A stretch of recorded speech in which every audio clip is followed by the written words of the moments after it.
ஐயனார் துணை சரியில்ல. அடுத்து வர எபிசோட்ல நம்ம காயத்ரி இருந்துட்டு பல்லவன் கிட்ட போயிட்டு, "நாளைக்கு நம்ம எங்கேயாவது அவுட்டிங் போலாமா?" அப்படின்ற மாரி சொல்றாங்க.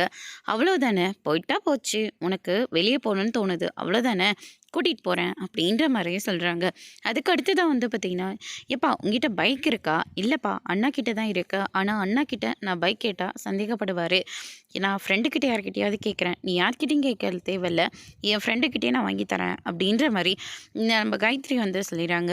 அவங்க நினச்ச மாதிரியே அடுத்த நாள் வந்து பார்த்தீங்கன்னா, காலேஜுக்கு போறேன்னு சொல்லிட்டு, பொய்ய சொல்லிட்டு, நம்ம சேரன் கிட்ட கொஞ்சம் பணம் வேணுண்ணே அப்படின்ற மாரி கேட்டு வாங்கிட்டு போறாரு.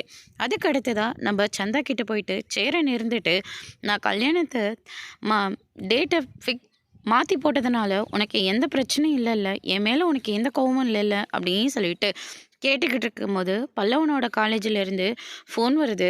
"எங்க உங்க தம்பி வந்து காலேஜுக்கு வந்தே 2 வாரத்துக்கு மேல ஆகுது. எக்ஸாம் வேற நெருங்கிட்டு இருக்கு. அட்டெண்டன்ஸ் பெர்சன்டேஜ் வரலன்னா கண்டிப்பா எக்ஸாம் எழுத முடியாது." அப்படின்ற மாரி சொல்றாங்க. இதெல்லாம் கேட்ட உடனே சேரன் வந்து பயங்கரமா ஷாக் ஆகுறாங்க. அதுக்கு அடுத்து தான் சோழன் இருந்துட்டு ஒரு சவாரிக்காக அந்த ரெஸ்டாரண்ட் பக்கமா போறாங்க. நம்ம பல்லவனும், காயத்ரியும் ஒரு ரெஸ்டாரண்ட்ல தங்கிட்டு இருக்காங்க.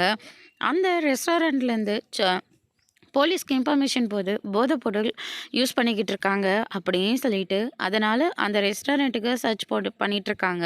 அதே இடத்துல தான் நம்ம பல்லவனும் காயத்ரியும் இருக்காங்க. அவங்கள பார்த்த உடனே சோழன் வந்து பயங்கரமாக ஷாக் ஆகுறாங்க. அதோடு இன்னைக்கான பிரமோ முடிச்சிருக்காங்க.